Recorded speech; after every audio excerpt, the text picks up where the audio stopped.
Angelika de la Cruz is pulling a last-ditch effort to clear the streets of her barangay in Malabon City.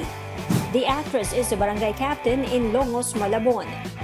De la Cruz is doing good on the Department of Interior and local government's final deadline for street and road clearings nationwide despite the pandemic.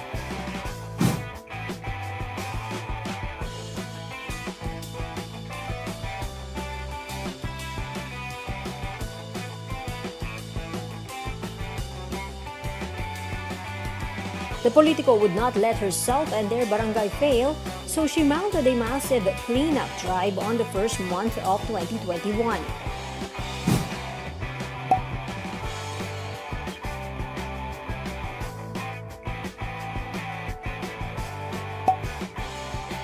Kapitana Angelika reminded her kabarangays to maintain the roads clean and not to throw garbage in canals and creeks.